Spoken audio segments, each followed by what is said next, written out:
Hi friends, நான் உங்கள் கிஷாந்த். ஓட்டு போடுற எல்லார் வீட்லையும் இந்த மாதிரி ஒரு எஸ்ஏஆர் ஃபார்ம் கொடுத்துருப்பாங்க. இந்த எஸ்ஏஆர் ஃபார்ம் எதுக்காக கொடுக்குறாங்க, இது எவ்வளோ முக்கியமானது, இது இல்லாமல் ஓட்டு போட முடியுமா முடியாதா அப்படிங்கிறத இன்றைக்கான வீடியோவில் பார்க்க போகிறோம். எஸ்ஐஆர் இதுக்கு ஃபுல் ஃபார்ம் என்னன்னு பார்த்தீங்கன்னா ஸ்பெஷல் இன்டென்சிவ் ரிவிஷன். சரி, இந்த ஃபார்ம் நம்மக்கிட்ட கொடுத்தாங்க. இதை நம்ம ஃபில் பண்ணாமல் நம்ம அப்படியே விட்டாங்கன்னா நம்மளால் ஓட்டு போட முடியுமா அப்படின்னு கேட்டிங்கன்னா கண்டிப்பாக நம்ம இந்த ஃபார்மை கரெக்டாக ஃபில் பண்ணாமல் நம்மளால் ஓட்டே போட முடியாதுங்க. இந்த எஸ்ஏஆர் ஃபார்ம்ங்கிறது முக்கியமாக எதுக்குன்னு பார்த்தீங்கன்னா நம்ம ஓட்டர்ஸ் லிஸ்ட்டில் தேவையில்லாத ஓட்டர்ஸை ரிமூவ் பண்ணுறதுக்கும் அதேமாரி தேவையான ஓட்டர்ஸை சேர்க்கறதுக்கு தான் இந்த எஸ்ஏஆர் ஃபார்ம். சிம்பிளாக சொல்லலாம், உண்மையான ஓட்டர்ஸ் எவ்வளோ இருக்காங்க அப்படிங்கிற கணக்கிடுறது தான் இந்த எஸ்ஏஆர் ஃபார்ம். இந்த மாதிரி கணக்கெடுப்பு கடைசியாக எப்போ பண்ணாங்கன்னா கடந்த 2002 இருக்குறாங்க. அப்போ ஒரு சில தொகுதிகளை பண்ணாங்க. அதுக்கப்புறம் 2005 37 தொகுதிகளில் பண்ணினாங்க. அதுக்கப்புறம் 20 வருஷம் கழிச்சு இப்போ தான் இந்த மாதிரி கணக்கெடுப்பு எடுக்கிறாங்க. ஸோ இந்த மாதிரி கணக்கெடுத்து டூப்ளிகேட் ஓட்டர்ஸ், அதாவது கள்ள ஓட்டு போடுறவங்க இருக்காங்களா, அதை கண்டிப்பாக குறைக்க முடியும். எப்படின்னு பார்த்தீங்கன்னா எக்ஸாம்பிளுக்கு சொன்னேன், இப்போ உங்களோட நேட்டிவ் பிளேஸ் வந்து ஒரு இடமா இருக்கும். ஆனால் இப்போ அவங்க வேலைக்காக சிட்டியில் வாழ்ந்துட்டு இருப்பாங்க. இதோ ஒரு வேலைக்காக வேற ஸ்டேட்லேயோ வேற கண்ட்ரிலையோ வாழ்ந்துட்டு இருக்கலாம். ஸோ இந்த மாதிரி வர ஓட்டர்ஸ், இந்த மாதிரி இருக்கிற வாக்காளர் இருக்கார்ல, இவருக்கு பதிலாக வேற யாரும் கள்ள ஓட்டு போடுறது கூடாது அப்படிங்கிறதுக்காகவே இந்த மாதிரி கணக்கில் எடுக்கிறாங்க. இதே மாதிரி நமக்கு தெரிஞ்சவங்க யாராச்சும் இறந்துட்டாங்கன்னு வச்சுக்கோங்க, அந்த இறந்தவங்களோட லிஸ்ட்டு இந்த ஓட்டர் லிஸ்ட்லேருந்து நீக்கணும். ஆனால் இந்த மாதிரி கணக்கெடுப்பு எடுக்கலன்னு வச்சுங்களேன், அந்த ஓட்டர்ஸ் லிஸ்ட்டில் அவங்க அப்படியே இருப்பாங்க. அப்படி இருக்கும்போது அவங்களுக்கு பதிலாக அவங்க இறந்தே போயிருந்தாலும் அவங்களுக்கு போல வேற யாராச்சும் கள்ள விட்டு போட்டா என்ன பண்றது? அதுக்கு தான் இந்த மாதிரி கணக்கெடுப்புலாம் எடுக்கிறாங்க. அண்ட் இப்போ ஏதாச்சும் ஒருத்தர் 18 வயசு ஆன ஓட்டு போடுற வாக்காளர் இருக்கான்னு வச்சுங்களேன், அந்த வாக்காளரோட நேம் ஓட்டிங் லிஸ்ட்ல இல்லைன்னா என்ன பண்றது? அதுக்காகவும் இந்த மாதிரி கணக்கெடுப்புலாம் எடுக்கிறாங்க. அண்ட் இப்போ ஒருத்தங்க யாராச்சும் ஒரு இடத்துல வசிச்சுட்டு இருப்பாங்க,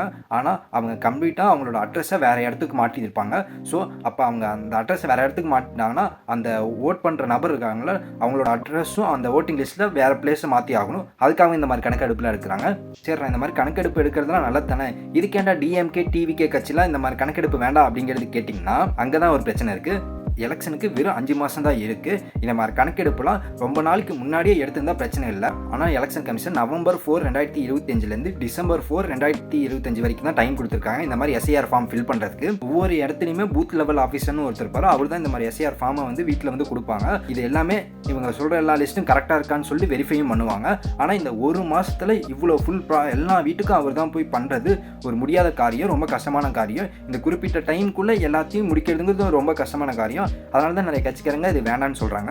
அண்ட் இந்த எஸ்சிஆர் ஃபார்மில் நிறைய டீட்டெயில்ஸ் கேட்டிருக்காங்க. நிறைய டீட்டெயில்ஸ் வந்து மக்களுக்கு இதை எப்படி ஃபில் பண்ணணும் அப்படிங்கிறது கூட தெரியாமல் இருக்குது. அண்ட் இதை ஃபில் பண்ணுறது ரொம்ப கஷ்டமாக இருக்குது. இதை நிறைய மக்கள் ஃபீல் பண்ணியிருக்காங்க. படிக்காதவங்களுக்கு இது எப்படி ஃபில் பண்ணணும்னு தெரியாது. அதை மேஜராக ஒரு கன்சர்னாக பார்க்குறாங்க. அண்ட் நிறைய மக்களுக்கு இது ஃபில் பண்ணலின்னா நம்மளால இந்த வருஷம் ஓட்டு போட முடியாதுன்னு கூட நிறைய பேருக்கு தெரியாமல் இருக்காங்க. எஸ்சிஆர் ஃபார்ம் ஃபில் பண்ணுறதுக்கு தனியாக ஏதாச்சும் கேம்ப் போட்டு இதை எப்படி ஃபில் பண்ணணும் அப்படிங்கிறது தெரியாதவங்களுக்கு ஹெல்ப் பண்ணால் ரொம்ப நல்லாயிருக்கும்னு நான் நினைக்கிறேன். நம்ம இந்த எஸ்ஐஆர் ஃபார்ம் ஃபில் பண்ணுறதுக்கு சலுப்பட்டு நம்ம ஓட்டு போடுறதை மட்டும் நிறுத்திடக்கூடாது. ஒன்று தாங்க சொல்லிக்கிறேன், நம்மக்கிட்ட இருக்கிறது ஒரே ஒரு ஓட்டு தான். இந்த ஒரு ஓட்டு தான் அடுத்த 5 வருஷம் நம்ம தமிழ்நாடு எப்படி டெவலப் ஆகுது அப்படிங்கிறத தீர்மானிக்க போகுது. ஸோ அதனால் தயவு செய்து இந்த எஸ்ஐஆர் ஃபார்மை எல்லாருமே ஃபில்அப் பண்ணிடுங்க. உங்களுக்கு தெரியலனாலும் பரவாயில்ல, உங்களுக்கு பக்கத்தில் யாராச்சும் படித்த பசங்க இருந்தாங்கன்னா அவங்க கிட்ட கேட்டு இதை எல்லாத்தையும் ஃபில் பண்ணுங்க. உங்களுக்கு ஏதாச்சும் ஒரு டாப்பிக்கை பற்றி பேசணும்னா கீழே கமெண்ட் பாக்ஸில் கமெண்ட் பண்ணுங்க. எனவே இந்த வீடியோ உங்களுக்கு யூஸ்ஃபுல்லாக இருக்கும்னு நம்புறேன். இதே மாதிரி யூஸ்ஃபுல்லான வீடியோ வேணுமா மறக்காம நம்ம சேனலை சப்ஸ்கிரைப் பண்ணிட்டு போயிருங்க. Until then, tata, bye bye.